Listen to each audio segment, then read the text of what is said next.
तो बच्चों कैसे हैं आप सब लोग। आज के इस लेक्चर में हम आपको एसिटाइलकोलिन के बारे में बताएं। इससे पिछले लेक्चर में जो आपने देखा होगा तो उसमें हमने आपको कोलिनर्जिक ड्रग्स के बारे में बताया, उसकी क्लासिफिकेशन हमने आपको समझाई थी। आज इन्हीं कोलिनर्जिक ड्रग में से एक ड्रग हमने निकाली है, एसिटाइलकोलिन। इसके बारे में हम आपको मुकम्मल जानकारी देंगे। इसके साथ साथ हम आपको बताएंगे रिसेप्टर्स क्या होते हैं। आज के लेक्चर में आप जानेंगे निकोटोनिक रिसेप्टर्स के बारे में, मुस्कैरिनिक रिसेप्टर्स के बारे में, आइनोट्रोपिक इफेक्ट, क्रोनोट्रोपिक इफेक्ट, है ना। और आपके फार्माकोलॉजिकल एक्शंस जो हैं एसिटाइलकोलिन के, उसके बारे में, यूज ऑफ एसिटाइलकोलिन के बारे में, कुछ डिजीजेस के बारे में, डोजेस के बारे में, कॉन्ट्रा इंडिकेशंस के बारे में, ये सब के बारे में आज हम पढ़ेंगे। टोटल स्लाइड स्लाइड नंबर 12 है ये मेरी, और यहाँ से जो हम स्टार्ट जाएंगे स्लाइड नंबर 33 तक। कोशिश करूंगा कि इतना सब मैं आपको 20-25 मिनट में समझा दूं। कोशिश मेरी मुकम्मल रहेगी। लेकिन अगर ये वीडियो ज़्यादा बड़ी होती है, लेट्स से 1 घंटे की अगर होती है, तो इसके मैं 2 पार्ट्स में बनाता हूँ, पार्ट ए और पार्ट बी। तो शुरुआत करते हैं इस लेक्चर के बारे में। तो एसिटाइलकोलिन, जैसे मैंने पहले बता रखा है पिछले लेक्चर में, कि ये 2 वर्ड से मिलकर बना है। एक है एसिटाइल, दूसरा है कोलिन। इन दोनों कंपाउंड्स के बीच में जो बॉन्ड होता है वो एस्टर बॉन्ड होता है, जो कि हाइड्रोलाइजेबल नेचर का होता है। हाइड्रोलाइजेबल नेचर का मतलब क्या है कि वाटर कांटेक्ट में आके ये बॉन्ड टूट जाता है। ठीक है जी। अच्छा। अब जो एसिटाइलकोलिन है, ये ड्रग जो हमारी बॉडी में जाती है, तो इसी हाइड्रोलाइजेबल नेचर की वजह से इसका जो थेराप्यूटिक इफेक्ट है, जो फार्माकोलॉजिकल इफेक्ट, थेराप्यूटिक इफेक्टिवनेस, वो धीरे धीरे कम हो जाती है। अगर हम बात करें कि फार्माकोलॉजिकल और फिजियोलॉजिकल एक्शंस भी कह सकते हैं, इसके क्या क्या है, तो फार्माकोलॉजिकल नेचर का मतलब होता है कि ड्रग की थेराप्यूटिक एफिशिएंसी, कि ड्रग किसी डिजीज को ट्रीट करने के लिए कितना एफिशिएंट। और फिजियोलॉजिकल नेचर का मतलब होता है कि ड्रग का बॉडी पे डायरेक्टली क्या इम्पैक्ट पड़ रहा है। क्या वो किसी मसल को कॉन्ट्रैक्ट होने से बचा रही है, क्या वो किसी मसल को कॉन्ट्रैक्ट कर रही है, क्या वो कोई सब्सटेंस रिलीज कराने मत करे, क्या वो कोई सब्सटेंस को रिलीज करने से मना कर। ये सब आपका जो होता है, ये होता है फिजियोलॉजिकल। तो एसिटाइल कोलिन का हाइड्रोलाइजेबल नेचर की वजह से इसका फार्माकोलॉजिकल और फिजियोलॉजिकल नेचर दोनों ही बहुत वीक। ठीक है। अब मैंने पहले बता रखा है कि एसिटाइल कोलिन एक न्यूरोट्रांसमीटर भी है। प्री साइनेप्टिक गैंग्लिया से रिलीज होता है, पोस्ट साइनेप्टिक गैंग्लिया पे जुड़ता है। पोस्ट साइनेप्टिक गैंग्लिया में भी ये एक स्पेशल प्रोटीन से जुड़ता है, जिन्हें हम रिसेप्टर्स कहते हैं। तो रिसेप्टर्स एक प्रोटीन मॉइटी होता है जिससे जो न्यूरोट्रांसमीटर है वो बाइंड करता है। ठीक है। ये रिसेप्टर्स आपके किसी सेल के, या फिर किसी मसल के, या फिर किसी न्यूरॉन के सरफेस पे प्रेजेंट हो सकते हैं, या फिर किसी टारगेटेड सेल्स के सरफेस पे भी प्रेजेंट हो सकते हैं। अगर मैं आपसे बोलूं कि रिसेप्टर्स एक प्रोटीन मॉइटी है, इसका मतलब क्या है कि ये बेसिक प्रोटीन मॉइटी का मतलब होता है कि ये प्रोटीन से बने हुए होते हैं। ठीक है जी। ये किससे बने होते हैं? प्रोटीन से बने हुए। इन्हीं रिसेप्टर्स से जो आपके न्यूरोट्रांसमीटर्स हैं, जैसे एसिटाइलकोलिन, ये बाइंड करता है। और जब ये बाइंड करता है तो 3 चीज हो सकती है। कितनी चीज हो सकती है?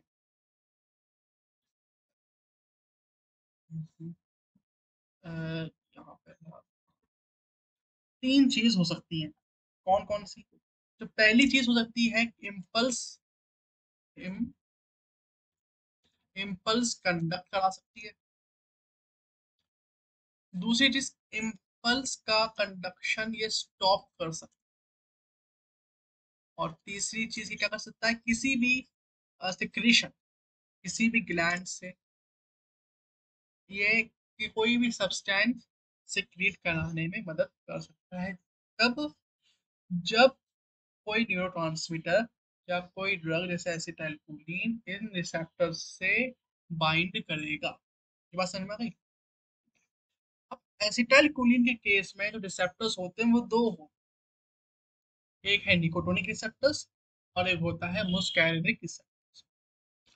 ये एसिटाइल कोलिन के केस में हमारी बॉडी में इससे ज्यादा भी रिसेप्टर्स पाए जाते हैं, जैसे डोपामीन रिसेप्टर्स, ये सारे अलग अलग तरीके के रिसेप्टर्स।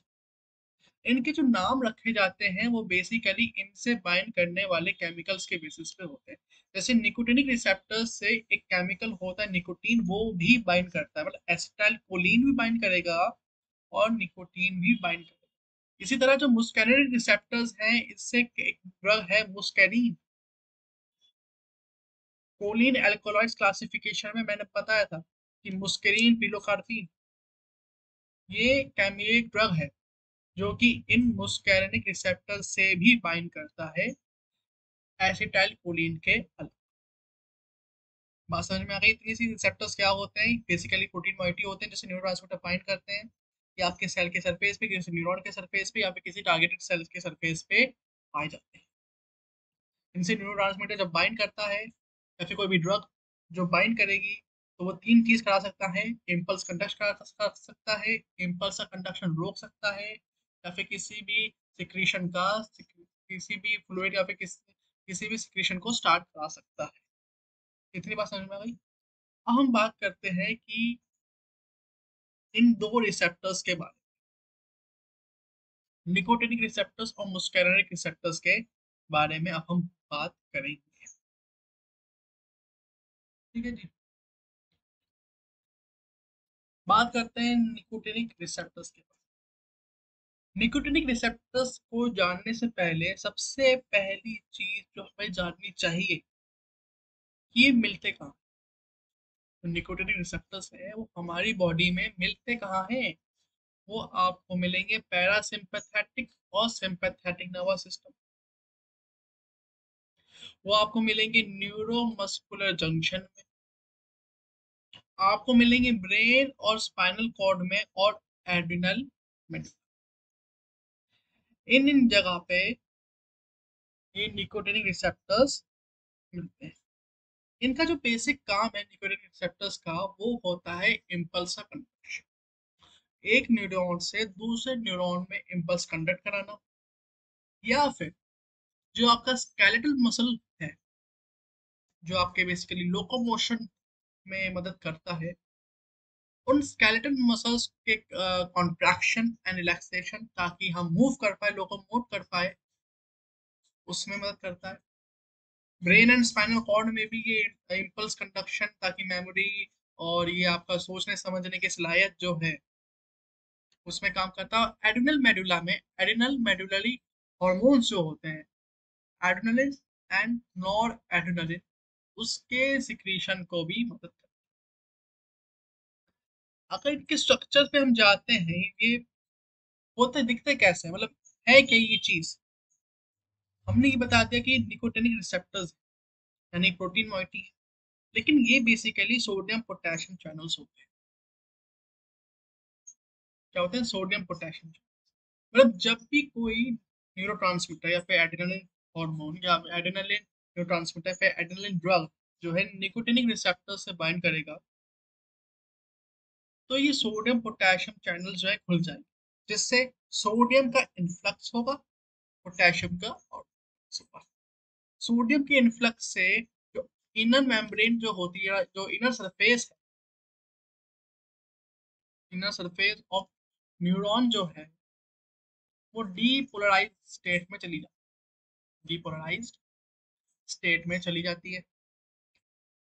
और इस डीपोलराइज स्टेट में जाने की वजह से इम्पल्स जो है आपका एक्सॉन के क्रॉस कंडक्ट, और इसी वजह से इन्हें हम आइनोट्रोप आइनोट्रोपिक रिसेप्टर्स भी कहते हैं। ठीक है जी।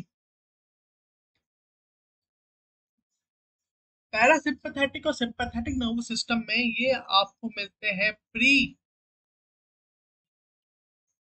बताया था प्री गैंग्लियोनिक नर्व्स में और पोस्ट गैंग्लियोनिक न्यूरॉन में। यानी pre ganglionic neuron, post ganglionic neuron में ये आपके निकोटिन रिसेप्टर्स मिलते हैं। और बात वही, किसका नाम निकोटिनिक क्यों पड़ा, पहले ही बता रखा है, क्योंकि ये निकोटीन नाम के केमिकल से भी एक्टिवेट होने का मतलब यही है कि जब निकोटीन केमिकल जो है, जो निकोटीन ड्रग है, जो आपके चाय पत्ती में भी मिलता है, आराम से मिलता है, ठीक है, ये जब इन रिसेप्टर से बाइंड करते हैं तो ये सोडियम पोटेशियम चैनल्स खुल जाते हैं, जिससे न्यूरॉन की डीपोलराइज स्टेट में न्यूरॉन आ जाता है और इम्पल्स कंडक्ट हो जाता है, इसलिए इन्हें निकोटिनिक रिसेप्टर्स। जो अगला रिसेप्टर है वो है आपका मुस्कैरेनिक रिसेप्टर। जो मुस्कैरेनिक रिसेप्टर्स होते हैं, ये बेसिकली जी प्रोटीन होते हैं। जी प्रोटीन, जी प्रोटीन, अभी फिलहाल के लिए आप इतना समझ लो कि जो जी प्रोटीन होते हैं वो सेल मेम्ब्रेन के अंदर प्रोटीन मोइटी होती है, जो कि सिग्नल को सेल के अंदर ले जाती है। यानी जो सिग्नल आया है आपके न्यूरॉन से, जो सिग्नल आया है, ब्रेन ने सिग्नल भेजा है, वो इन जी प्रोटीन को मिलता है, और ये जी प्रोटीन सेल के अंदर वो सिग्नल ट्रांसमिट कर देती है, ताकि जो एक्शन जो भी बॉडी कराना चाहती है वो अंजाम। टेक्निकली देखा जाए टेक्निकली देखा जाए तो ये guanine nucleotide binding protein, guanine nucleotide guanine, ठीक है, ये ग्वानिन न्यूक्लियोटाइड बाइंडिंग प्रोटीन। जैसे फॉर एग्जांपल कोई ड्रग है या हार्मोन है, जब वो रिसेप्टर से बाइंड करता है तो उस सिग्नल को सेल के अंदर पहुंचाने का काम ये जी प्रोटीन ही करते हैं। तो पहली बात समझ में आई कि जो मुस्कैनिन रिसेप्टर्स हैं ये बेसिकली जी प्रोटीन, ये सोडियम पोटेशियम चैनल्स नहीं है, ठीक है। अब सोडियम पोटेशियम चैनल नहीं है तो इनका जो काम है वो नर्व्स कंडक्शन में नहीं है, वो इम्पल्स कंडक्शन में नहीं है, ठीक है। तो ये आपके बात करते हैं, ये मिलते कहाँ पर है, बात सही है। ये जो है ये आपके पैरासिम्पैथेटिक नर्वस सिस्टम से ज्यादा एसोसिएटेड होते हैं, और इसमें भी जो आपके अफेक्टेड ऑर्गन स्मूथ मसल्स हैं, जैसे हार्ट हार्ट हो गया, आईज हो गए, ग्लैंड्स हो गए, सीएनएस हो गए, और पोस्ट गैंग्लियोनिक न्यूरॉन जो हो गए, इनके साथ के ज्यादा एसोसिएटेड होते हैं। लिखा है कि show biological response of parasympathetic nervous system found in affected organ like hearts, eye, gland, etc. and CNS and post-ganglionic। अभी थोड़ी स्लाइड्स बाद इनके बारे में हम आपको और मजीद बताएंगे और डिटेल में बताएंगे। अगली चीज जो मैंने यहाँ दे रखी है वो इनका कंपैरिजन दे रखा है कि निकोटिनिक रिसेप्टर और मुस्कैनिन रिसेप्टर के बारे में एक कंपैरिजन टेबल है, कि अगर टाइप के बारे में देखा जाए तो ये आइनोट्रोपिक होते हैं, यानी कैल्शियम पोटेशियम चैनल्स होते हैं, और कैल्शियम पोटेशियम चैनल्स हैं तो ये फास्ट, और इनको हम बोलते हैं मेटाबोट्रोपिक, और ये स्लो। लोकेशन की बात करें तो जो आपके निकोटिनिक रिसेप्टर्स हैं ये आपके ऑटोनॉमिक गैंग्लिया में, न्यूरोमस्कुलर जंक्शन में, ब्रेन स्पाइनल कॉर्ड, यानी कि central nervous system, brain and spinal cord में मिलते हैं। जबकि जो मुस्कुलर रिसेप्टर्स हैं ये आपके अफेक्टेड ऑर्गन, यानी हार्ट में, ग्लैंड्स में, स्मूथ मसल्स में, और भी बहुत सारे हैं, ठीक है, ब्लड वेसल्स में, इन सभी में ये सब मिलते हैं। ये जो है आपके रिस्पॉन्ड किससे करते हैं भाई, निकोटीन से भी करेंगे, एसिटाइलकोलिन से भी करेंगे, और ये मुस्कैरिन रिसेप्टर्स जो है एसिटाइलकोलिन से भी करेंगे, तो मुस्कैरिनिन से भी करेंगे, क्योंकि मुस्कैरिन भी एक कोलिनर्जिक ड्रग। फंक्शन क्या है बता रखा है पहले ही, इनका जो प्राइमरी फंक्शन है वो है इम्पल्स कंडक्शन। इसी के साथ साथ स्मूथ स्केलेटन मसल्स में भी ये स्केलेटन मसल्स का ये कॉन्ट्रैक्शन रिलैक्सेशन कराते हैं, ताकि लोकोमोशन में भी मदद करें, और ये बायोलॉजिकल रिस्पॉन्स शो करते हैं। यानी जो भी आपके जो इनवॉलंटरी एक्शंस जो आपकी बॉडी के अंदर हो रहे हैं, दिल का धड़कना, और इसोफेगस का, फिर जीआईटी का पेरिस्टालसिस मूवमेंट होना, या फिर डायलिसिस जूसेस का सिक्रीशन होना, ये सब मुस्कैनिक रिसेप्टर्स से जब न्यूरोट्रांसमीटर बाइंड करता है तब ये अंजाम में। ये आपके दोनों सिंपैथेटिक पैरासिम्पैथेटिक दोनों से एसोसिएटेड होते हैं। और जो मुस्कैनिक रिसेप्टर्स हैं ये ज्यादातर आपके पैरासिम्पैथेटिक में अफेक्टर ऑर्गन, पहले बताया है, अफेक्टर ऑर्गन से ज्यादा एसोसिएटेड। अब हम बात करते हैं इफेक्ट के बारे में जिसे हम कहते हैं आइनोट्रोपिक इफेक्ट। आइनोट्रोपिक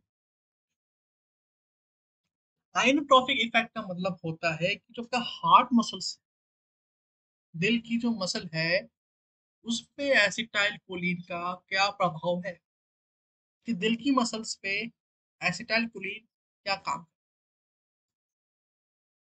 ठीक है।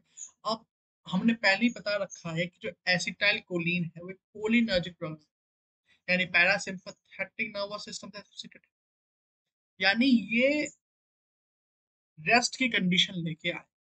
इसका मतलब ये है कि आइनोट्रोपिक इफेक्ट से हम समझ सकते हैं कि आइनोट्रोपिक इफेक्ट का मतलब होता है कि हार्ट मसल्स की कॉन्ट्रैक्शन फोर्स को स्लो करना,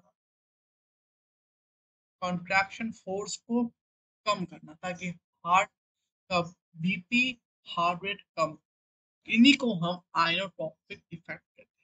ये कब होता है, जब एसिटाइल कोलिन जो है हार्ट की जो मुस्कैरिक रिसेप्टर्स है M2, आगे इसके बारे में फुल डिटेल में हम आपको बताएंगे, उससे बाइंड करता है।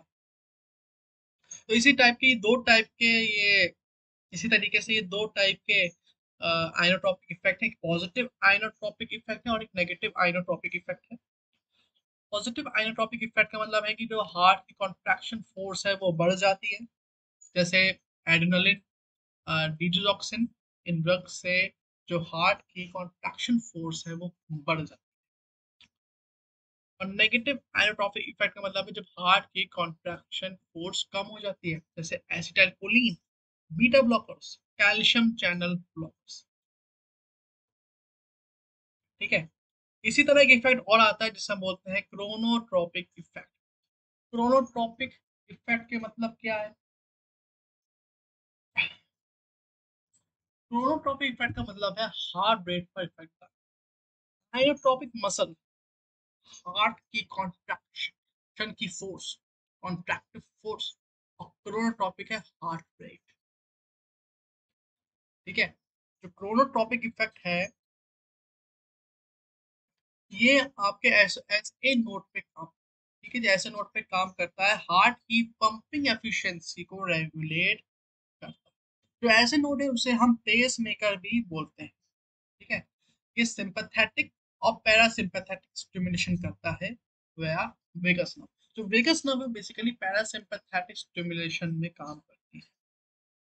अब जैसे आइनोट्रोपिक इफेक्ट आपके दो टाइप के थे, एक था पॉजिटिव आइनोट्रोपिक इफेक्ट और एक था नेगेटिव आइनोट्रोपिक इफेक्ट। वैसे क्रोनोट्रोपिक इफेक्ट भी दो टाइप के हैं, एक है पॉजिटिव और एक है पॉजिटिव मतलब हार्ट रेट बढ़ती है, नेगेटिव मतलब हार्ट रेट कम।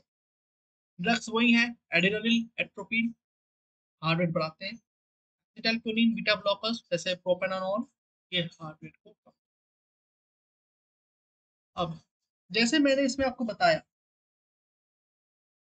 कि जो एसिटाइलकोलिन है वो नेगेटिव आइनोट्रोपिक इफेक्ट, यानी कि हार्ट की कॉन्ट्रैक्शन फोर्स को कम करेगा। अब हार्ट जितना धीमे से कॉन्ट्रैक्ट करेगा ब्लड प्रेशर भी तो उतना ही कम होगा। भाई हार्ट जोर से कॉन्ट्रैक्ट कर रहा है, वेंट्रिकल जोर से कॉन्ट्रैक्ट कर रही हैं, तो बीपी राइज हो रहा है। तो जब वेंट्रिकल्स, हार्ट की जो वेंट्रिकल्स हैं वो धीमे से कॉन्ट्रैक्ट करेंगी, कम कॉन्ट्रैक्ट करेंगी, कम फोर्स के साथ कॉन्ट्रैक्ट करेंगी, तो बीपी ड्रॉप होगा। तो क्या एसिटाइल कोलिन को हम हाइपरटेंशन के केस में हम इस्तेमाल कर सकते हैं? जो एसिटाइल कोलिन है उसको हम हाइपरटेंशन के केस में इस्तेमाल नहीं करते। इसके कुछ रीजन है।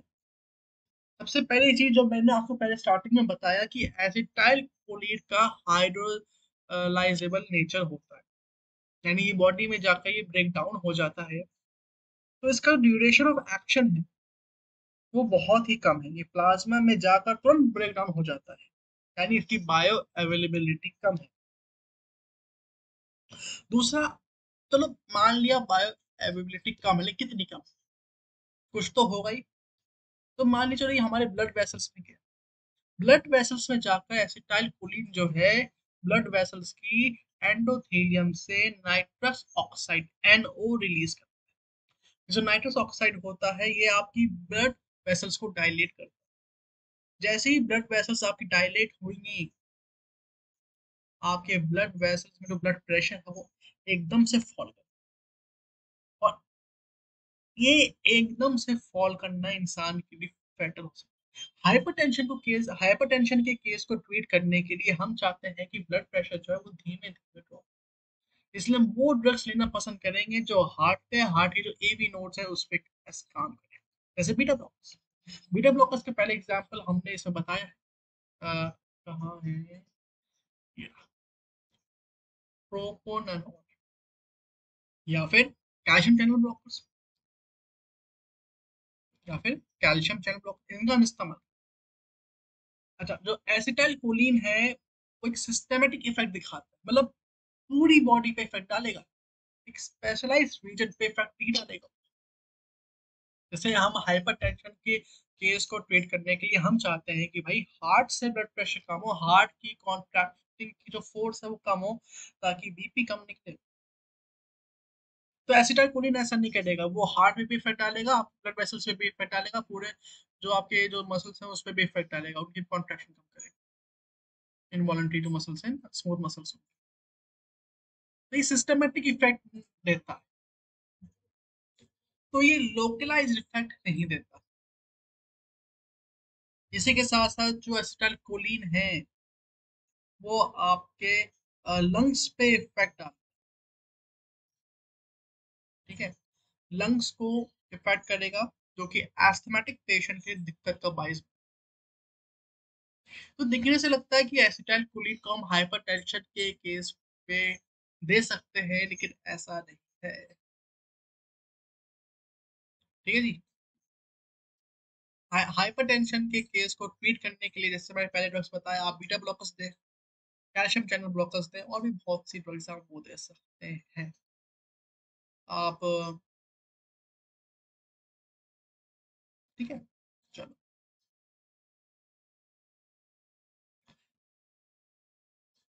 इसका तो बताया दिया आपको क्रोनोट्रॉपिक इफेक्ट के बारे में, ठीक है। अगला चलो, अब हम बात करते हैं निकोटिनिक रिसेप्टर्स के टाइप के। देखो, जो निकोटिनिक रिसेप्टर्स हैं ये दो टाइप के होते हैं, एक है निकोटिनिक न्यूरल और एक है निकोटिनिक मस्कुलर। जो निकोटिनिक न्यूरोनल रिसेप्टर्स हैं ये आपके ऑटोमेटिक गैंग्लिया में, सीएनएस में, एड्रिनल मेडुला में मिलते हैं। इनका काम क्या है, वही इम्पल्स कंडक्शन करा, प्री गैंग्लियोनिक न्यूरॉन से पोस्ट गैंग्लियोनिक न्यूरॉन को सिग्नल देना, इनका एक काम है। एन निकोटिनिक न्यूरोनल, और जो कि एनएम होता है निकोटिनिक मस्कुलर, ये आपके न्यूरोमस्कुलर जंक्शन से मिलते हैं, स्केलेटल मसल्स के थ्रू एसोसिएटेड होते हैं, जो कि आपके वॉलंटरी मूवमेंट मदद करते हैं, स्केलेटल मसल से कॉन्ट्रैक्ट करवाते हैं। अब जैसे निकोटिनिक रिसेप्टर्स के दो टाइप हैं, इसी तरीके से मुस्कैरिक रिसेप्टर्स के पांच टाइप, जिनका M1, M2, M3, M4, M5, ये हमारी बॉडी के डिफरेंट ऑर्गन्स में, डिफरेंट रीजन्स में मिलते हैं। जैसे जो M1 रिसेप्टर्स हैं ये आपके सीएनएस गैस्ट्रिक ग्लैंड्स में मिलते हैं, यानी जब एसिटाइल कोलिन इनसे बाइंड करेगा तो ये गैस्ट्रिक ग्लैंड को सिग्नल भेजेगा to release HCl, gastric acid secretion increase कर। यहाँ पे एक्शन लिखा है एक्साइटेटरी, मतलब किसी प्रोसेस को स्टार्ट करना, नीचे लिखा है इनहिबिटरी, यानी किसी प्रोसेस को होने से रोकना। गैस्ट्रिक ग्लैंड्स का काम क्या है, गैस्ट्रिक एसिड रिलीज करना। तो एक्साइटेटरी एक्शन का मतलब है कि जब एसिटाइल कोलिन इस M1 रिसेप्टर से आके मिलेगा, M1 रिसेप्टर से जुड़ेगा, तो वो गैस्ट्रिक एसिड का सिक्रीशन कर। तो M1 रिसेप्टर्स याद कर लो कहाँ मिलते हैं, आपके सीएनएस में मिलते हैं और आपके गैस्ट्रिक ग्लैंड्स में मिलते हैं। सीएनएस में ना क्या इफेक्ट काम है, सीएनएस में आपके सोचने समझने की, मेमोरी की, इन सभी काम में काम, ठीक है जी। दूसरा है M2। M2 मिलता है आपके हार्ट, दिल में, हृदय में, कल्ब में। हार्ट में भी एस एल नोड में और ए बी नोड में ये मिलता है। अब यहाँ मेन एक्शन जो लिख रखा है वो लिख रखा है इनहिबिटरी। इनहिबिटरी मतलब किसी प्रोसेस को रुकना। सिंपल शब्दों में हार्ट का काम क्या है, ब्लड को पंप करना। पंप करने के लिए क्या करता है, हार्ट मसल्स को कॉन्ट्रैक्ट करता है। जब एसिटाइल कोलिन से M2 रिसेप्टर से आपके मिलेगा तो इस जो हार्ट मसल्स की जो कॉन्ट्रैक्शन की जो फोर्स है उसको कम कर, जिससे हार्ट रेट ड्रॉप जाएगा, बीपी ड्रॉप जाएगा। समझ में आ गई। इसी तरह जो M3 रिसेप्टर है, M3 मुस्कैरिनिक रिसेप्टर है, ये स्मूथ मसल्स में मिलते हैं। जो भी आपकी बॉडी में जितनी भी स्मूथ मसल्स हैं, यूरिनरी ब्लैडर की मसल, ईसोफेगस, स्मॉल इंटेस्टाइन्स की मसल्स, जितनी भी स्मूथ मसल्स हैं, जितने भी ग्लैंड्स हैं, pancreas, liver, gall bladder, lacrimal tear glands, salivary glands, इसमें आपके M3 ग्लैंड्स में, तो ग्लैंड सिक्रीशन अब यहाँ लिखा है एक्साइटेटरी, तो ये ग्लैंड का सिक्रीशन कराएंगे, ग्लैंड से डाइजेस्टिव जो से जो भी निकलता है, जो ग्लैंड का सिक्रीशंस हैं, जो भी फ्लूइड्स ग्लैंड से निकलते हैं उसको सिक्रीट कराएंगे। आइज में ये कराएंगे मायोसिस। तो एक होता है मियोसिस, मियोसिस का मतलब होता है सेल डिवीजन, एक सेल का दो भागों में टूटना या फिर दो भागों में बनना, मियोसिस। और एक है मायोसिस, मायोसिस बोलते हैं जो हमारी आइज की जो प्यूपिल होती है उसे कॉन्ट्रैक्ट, यानी जो प्यूपिल है, प्यूपिल का जो अपर्चर है उसको कम करना, उसे कहते हैं मायोसिस। स्मूथ मसल्स में ये कॉन्ट्रैक्शन कराते हैं। आपकी जो पेरिस्टालसिस मूवमेंट होती है, आपकी इसोफेगस की जो पेरिस्टालसिस मूवमेंट, इसको आप कंट्रोल नहीं कर सकते, इनवॉलंटरी मसल्स हैं, जैसे स्मूथ स्मूथ मसल्स हैं, इनमें कॉन्ट्रैक्शन कराते हैं। यूरिनरी ब्लैडर की मसल्स में कॉन्ट्रैक्शन कराते हैं ताकि आप यूरिन पास करा सकें, ठीक है। M4 रिसेप्टर्स, M4 मुस्कैरिनिक रिसेप्टर्स, ये सीएनएस में इनहिबिटरी इफेक्ट शो करते हैं, मॉड्यूलेट करते हैं न्यूरोट्रांसमिशन में। और इसी तरह ये आपके M5 में जो सीएनएस का जो एक्शन थोड़ा कम रोल है, पॉसिबल रोल क्या, डोपामिन रिलीज, वैसोडाइलेशन।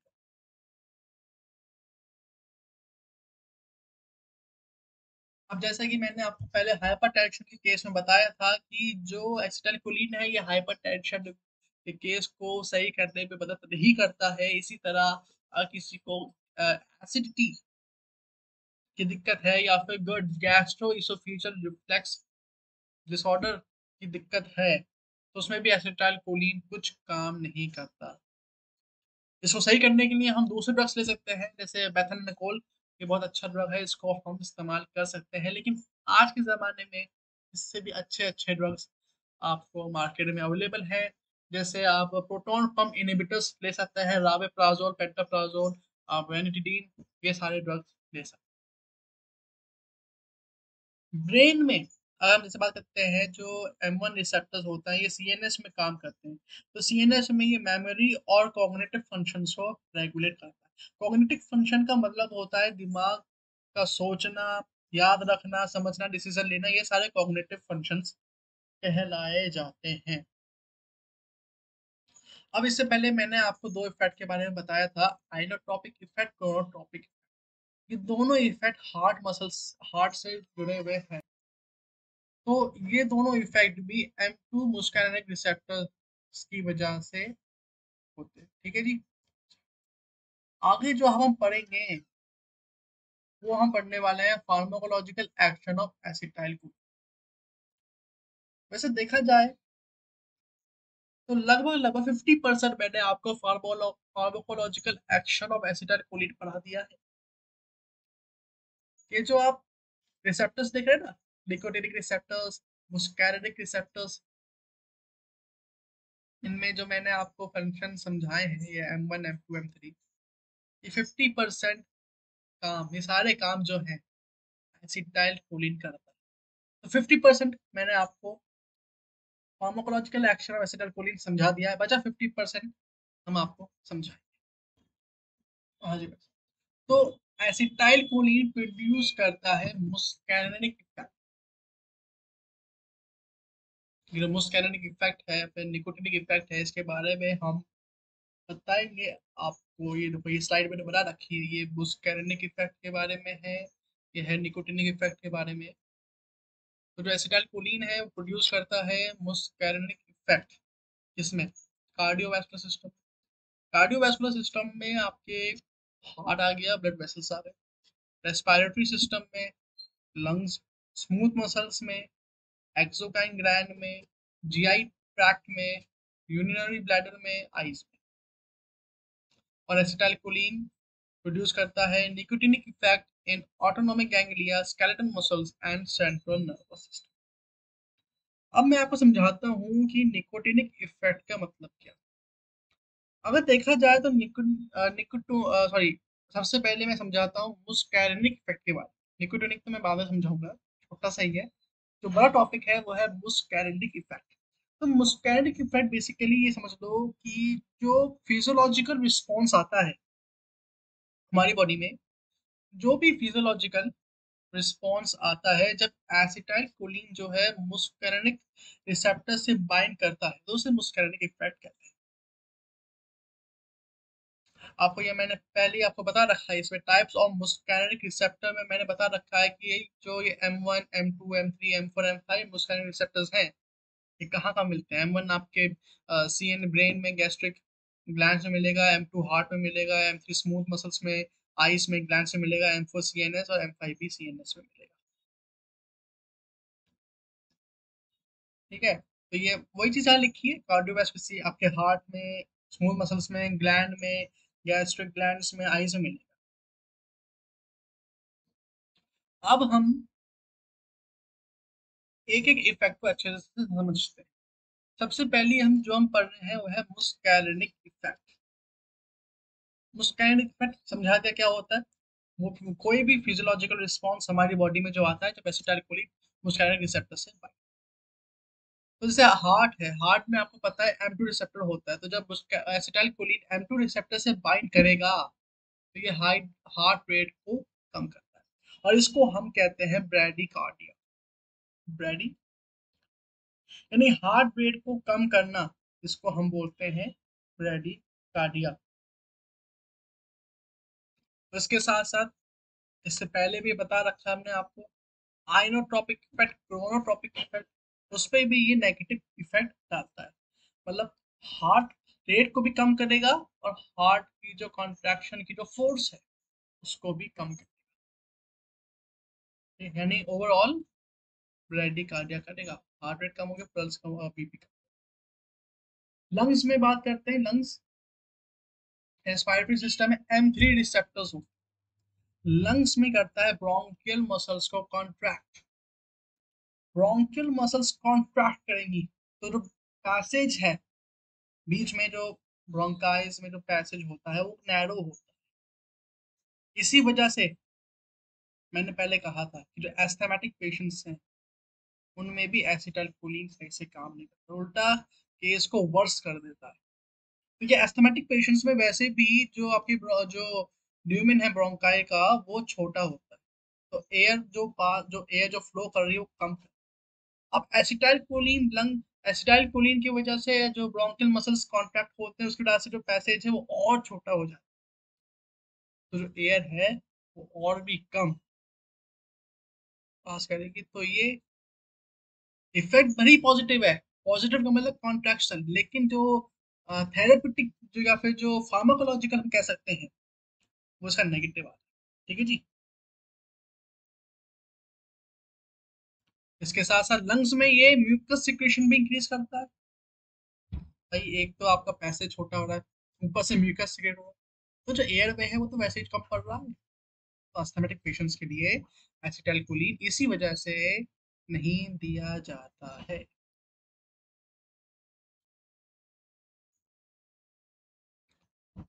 ब्रेन में हम बात करते हैं, ब्रेन में कॉग्निटिव फंक्शन इनहेंस करता है। कॉग्निटिव फंक्शन इनहेंस पहले ही बता रखा है, सोचने की, याद रखने की, समझने की कुवत कॉग्निटिव फंक्शन को इनहेंस करता है, पॉजिटिव। बात करते हैं, अगर हम ग्लैंड्स की हम बात करेंगे, ठीक है, एक मिनट। हाँ जी। आईज में, आईज में आपके वही, आईज में M3 मुस्कैरिन रिसेप्टर्स होते हैं, प्यूपल को कॉन्स्ट्रिक्ट करता है, सब मायोसिस कहते हैं। बात करते हैं ब्लैडर की। ब्लैडर बोले तो यूरिनरी ब्लैडर, ठीक है जी। तो यूरिनरी ब्लैडर एक स्मूथ मसल है, स्मूथ मसल्स में M3 मुस्कैरिनिक रिसेप्टर्स होते हैं। तो जब एसिटाइलकोलिन इन M3 मुस्कैरिनिक रिसेप्टर से बाइंड करेगा तो ब्लैडर की मसल्स कॉन्ट्रैक्ट करेगी, जिससे यूरिन पासेज में मदद। अब ब्लैडर से मुझे एक चीज याद आ रही है कि ब्लैडर के आगे एक स्पिंचर होता है, यूरेथ्रल स्पिंचर कहते हैं उसे, ठीक है, जो कि सिंपैथेटिक नर्वस सिस्टम के कंट्रोल में होता है। तो एसिटाइल कोलिन या फिर किसी भी कोलिनर्जिक ड्रग्स की वजह से ये स्पिंटर जो है ये ओपन नहीं होता। अगर ये स्पिंटर टाइटली बंद है तो ये ओपन नहीं होगा और यूरिन पास नहीं होगा। तो अगर किसी को यूरिनरी रिटेंशन की प्रॉब्लम है, तो उसमें अगर हम, यूरिनरी रिटेंशन है और उसमें अगर हम एसिटाइल कोलिन देते हैं तो यूरिन पास नहीं होगा अगर स्पिंचर टाइटली बंद है, ठीक है। बात समझ में आ रही है? तो इसको ट्रीटमेंट पास करने के लिए, इसको ट्रीटमेंट जो हम देते हैं यूरिन पास करने की, यूरिनरी टेंशन के केस को सही करने के लिए हम देते हैं अल्फा 1 एगोनिस्ट या एंटी कोलिनर्जिक ड्रग्स। देखिए, एंटी कोलिनर्जिक ड्रग्स जो होते हैं वो सिंपैथेटिक नर्वस सिस्टम पे एक्ट करेगी, और सिंपैथेटिक नर्वस सिस्टम पे जब एक्ट करेगी तो जो यूरेथ्रल स्पिंक्टर है जो सिंपैथेटिक नर्वस सिस्टम के कंट्रोल में है, वो टाइटली बंद नहीं होगा, वो ओपन हो जाएगा, यूरिन आसानी से पास। या फिर हम ओपियोइड्स देकर ट्रीट कर सकते हैं, और इन सभी के बारे में हम आपको आगे बताएंगे। समझ में आया? वैसे ही जीआई ट्रैक, जीआई ट्रैक में मोटिलिटी एंड सिक्रेशन इंक्रीज होता है M3 मुस्कानिन रिसेप्टर्स की वजह से, पॉजिटिव। स्मूथ मसल्स बता दिए, जैसे ब्रोंको कॉन्स्ट्रिक्शन, देखो ये रहा। पेरिस्टालसिस जीआई बता दिया, कॉन्ट्रैक्शन ऑफ यूरिनरी ब्लैडर सब बता, ठीक है जी। अब आते हैं निकोटिनिक इफेक्ट के बारे में, कि जो जैसे मस्कैरिन के इफेक्ट था, वैसे ही निकोटिनिक इफेक्ट। पर फर्क ये है कि मस्कैरिन के इफेक्ट में एसिटाइल कोलिन बाइंड करता है मुस्कैरिनिक रिसेप्टर से, यहाँ पे एसिटाइल कोलिन बाइंड करेगा निकोटिनिक रिसेप्टर से।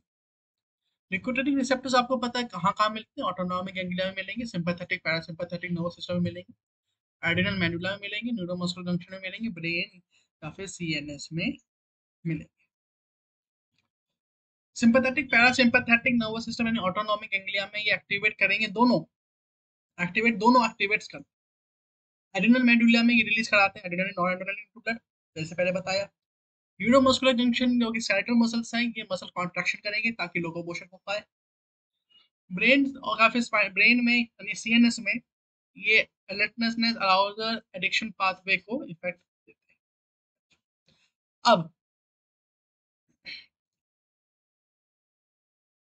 अगर हम एसिटाइल कोलिन की हाई डोज देते हैं एट्रोपिन के बाद, मतलब पहले हमने किसी पेशेंट में एट्रोपिन दिया, किसी पेशेंट को हमने एट्रोपिन दिया, उसके बाद हमने एसिटाइल कोलिन दिया, तो ये देखा गया कि हार्ट रेट और ब्लड प्रेशर इंक्रीज हो रहा है।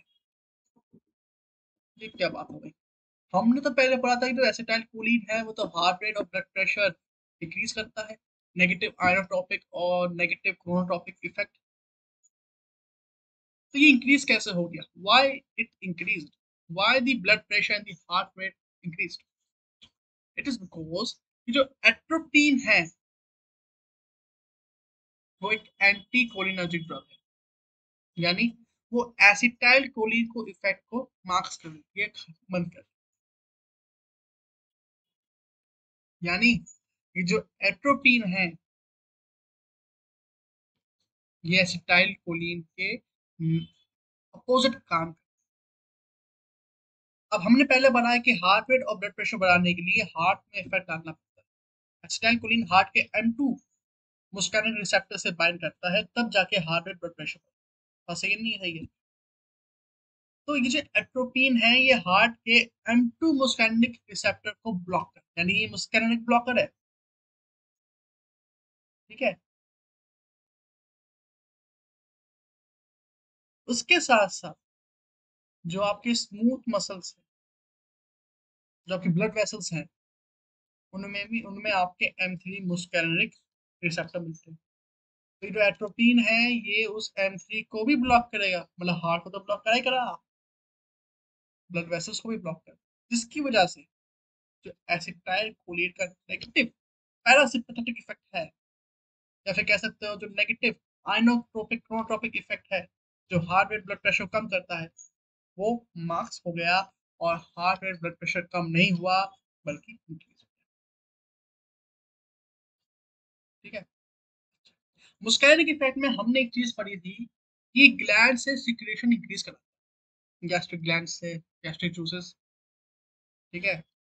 पैंक्रियास, लीवर से bile juice, pancreatic juice, bile juice, ये रिलीज करता है। एड्रिनल मेडुला, एड्रिनल ग्लैंड होता है, एड्रिनल भी ग्लैंड है, किडनी के ऊपर मिलता है एड्रिनल ग्लैंड। उसके दो पार्ट होते हैं, आउटर पार्ट कॉर्टेक्स होता है, अंदर का पार्ट मेडुला होता है।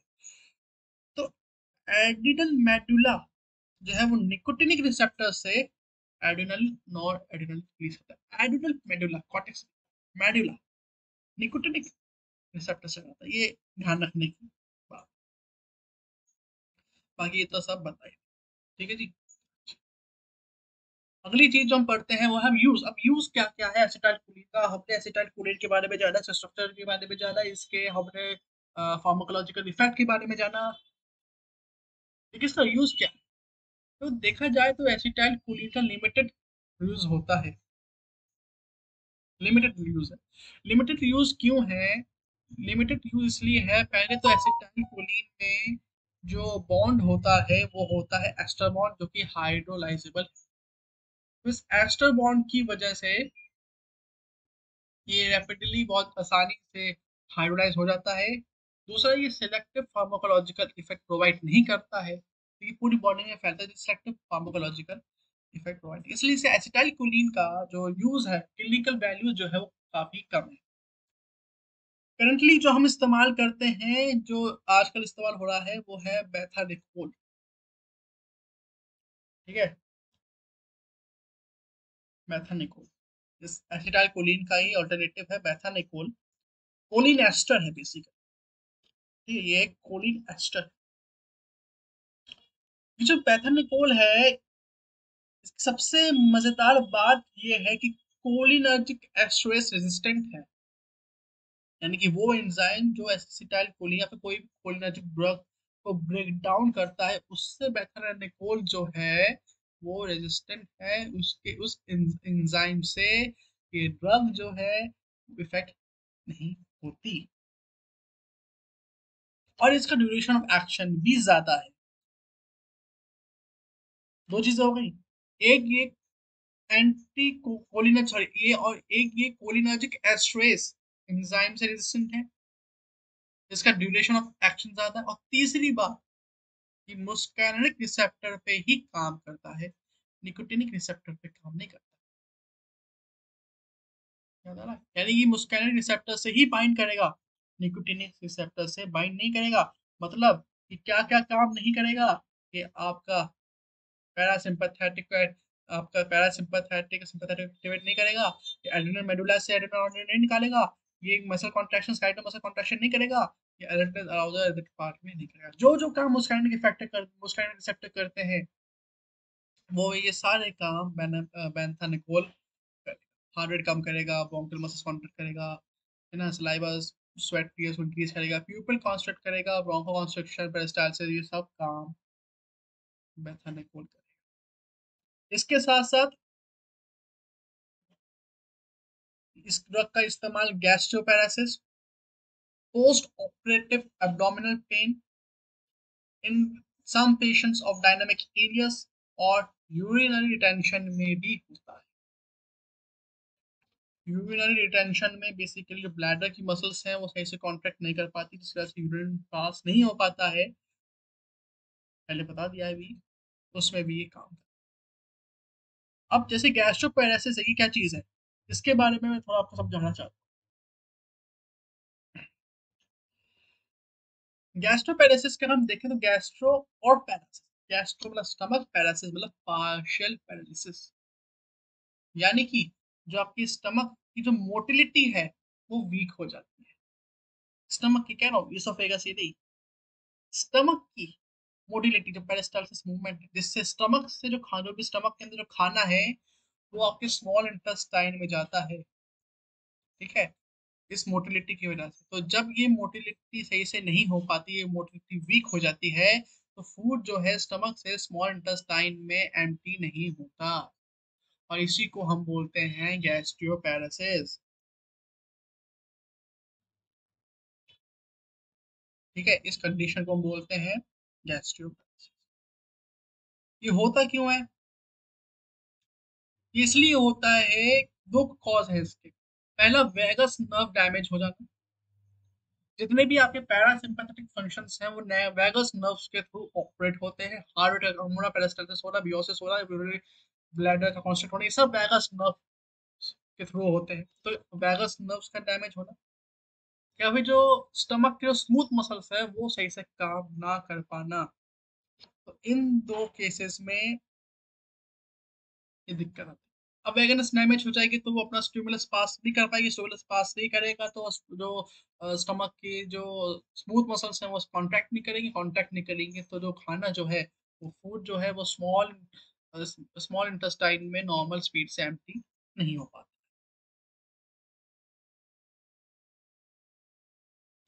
सिर्फ यही तो रीजन नहीं है, और भी बहुत सारे रीजंस होते हैं गैस्ट्रोपेरेसिस के लिए। एक बहुत कॉमन रीजन जो होता है वो होता है डायबिटीज मेलाइटस, जिसे हम आम भाषा में शुगर कह सकते हैं, डायबिटीज कहते हैं।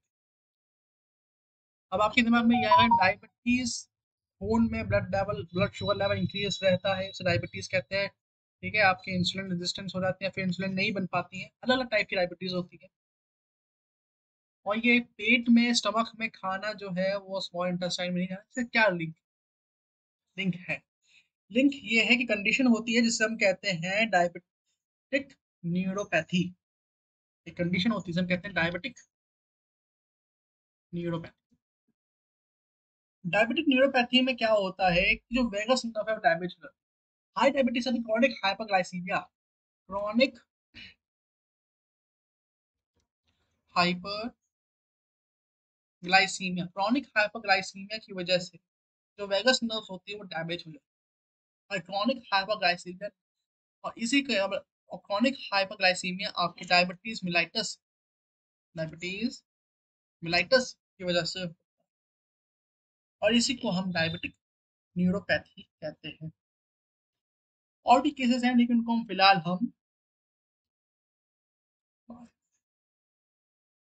हम बाद में बात करें। ठीक है जी। रही बात ड्रग की, तो बेथानेकोल जो ड्रग है वो इस्तेमाल तो होता है, बात हम लोग इस्तेमाल होता है, सही बात है, लेकिन कम होता है, आज के जमाने में कम होता है। बात करी जाए कि कोलिनर्जिक ड्रग्स में बेथानेकोल इस्तेमाल होता है, लेकिन और ड्रग्स के मुकाबले, जैसे मेटाक्लोप्रोमामाइड, डोमपेरिडोम, एरिथ्रोमाइसिन, इनके मुकाबले जो है बेथानेकोल कम इस्तेमाल होता है आज के टाइम, आज के ज़माने में, क्योंकि इससे बेटर ऑल्टरनेटिव मिल गए हैं।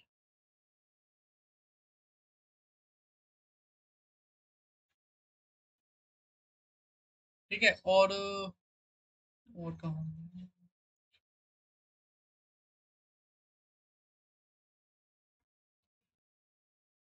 बात करते हैं इनकी डोज की, तो ये आपकी डोज का चार्ट है। ठीक है, यूरिनरी रिटेंशन के केस में आप 5 से 10 मिलीग्राम आर्ली दे सकते हो, मैक्सिमम 50 मिलीग्राम। टेस्ट डोज है, टेस्ट करने के लिए है, और मेंटेन करने के लिए आप 10 से 50 मिलीग्राम 3 से 4 टाइम्स डे आप दे सकते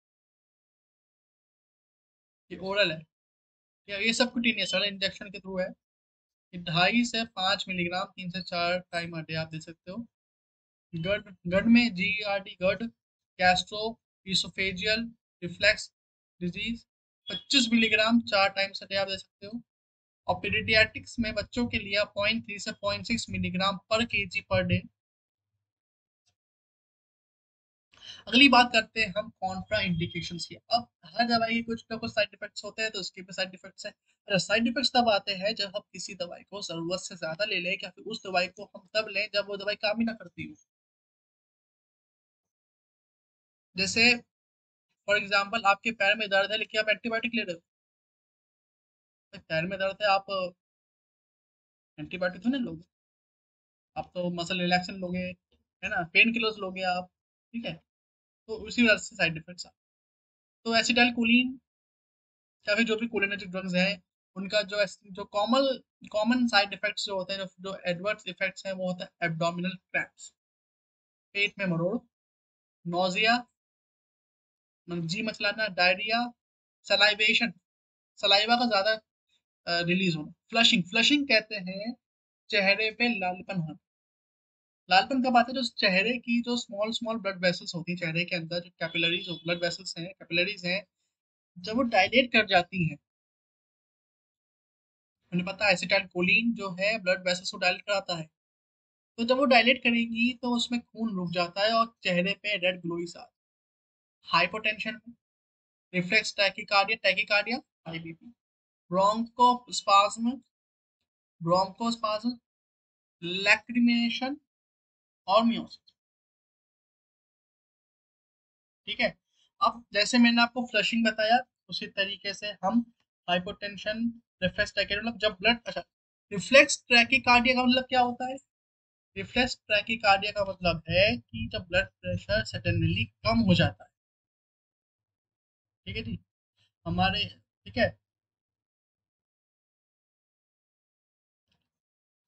उसे हम बोलते हैं रिफ्लेक्स टैकिकार्ड।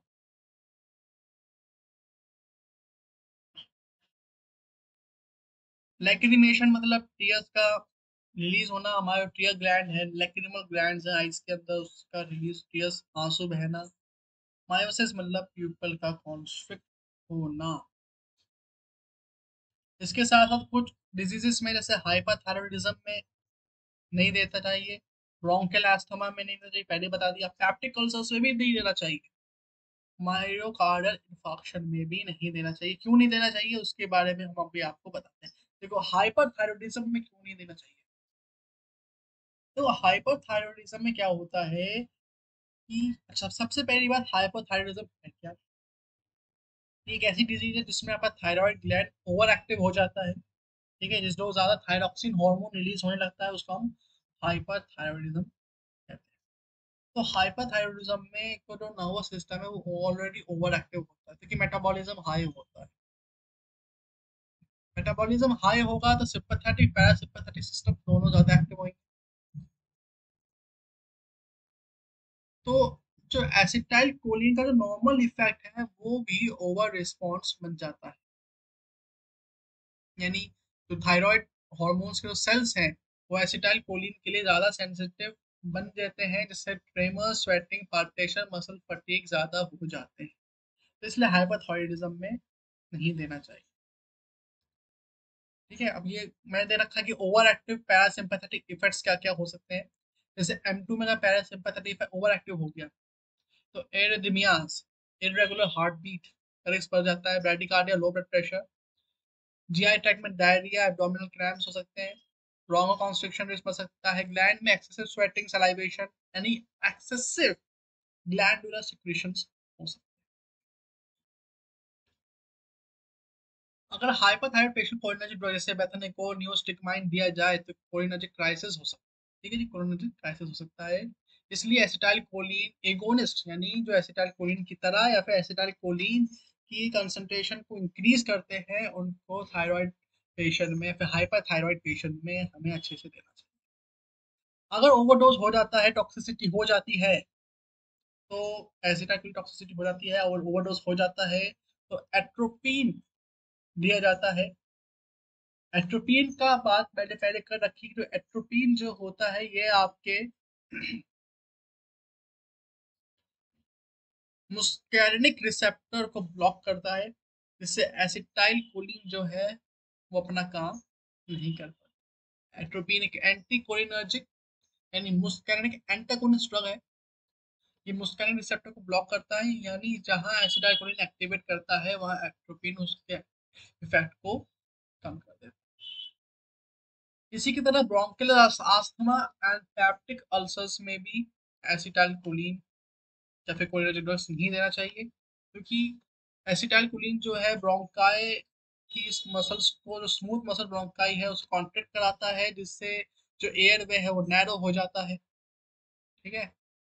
और म्यूकस सिक्रीशन इंक्रीज करता है, जो आस्थमेटिक अटैक को और डेंजरस बना देता है।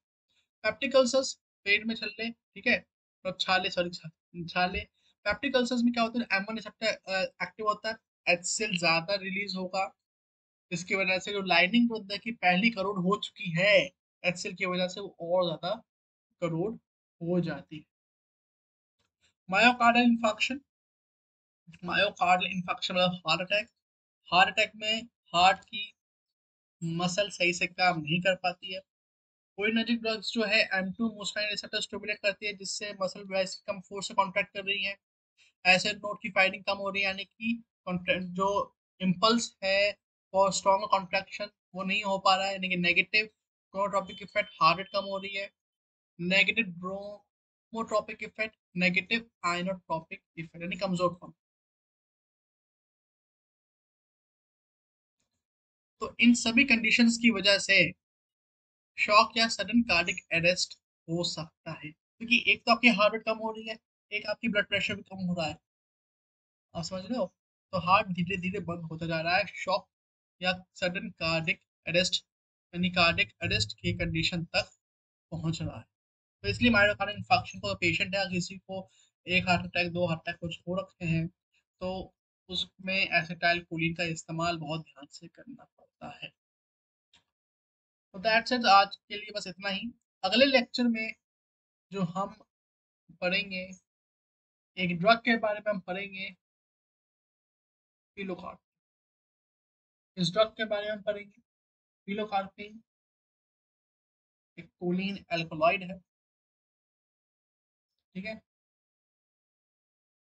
जैसे मेथानिकोल है, एसिटाइलकोलिन है, वैसे ही पिलोकार्पिन है। ये इसके बारे में स्टडी करेंगे, इसका इफेक्ट के बारे में स्टडी करेंगे, फार्माकोलॉजिकल एक्शन के बारे में स्टडी करेंगे, कॉन्ट्राइंडिकेशन, डोज, साइड इफेक्ट्स, ये सब हम ध्यान से स्टडी करेंगे। वीडियो 1 घंटे की हो गई है, सिंगल पार्ट में ही आएगी, तो ये दो पार्ट है, कोई मतलब बता रहे तो ये हर चीज एक दूसरे से कनेक्टेड। तो मैं नहीं चाहता कि फ्लो टूटे, तो मैं एक ही पार्ट में इस वीडियो को मैं अपलोड करूंगा। Till then see you. Okay जी, कर दो।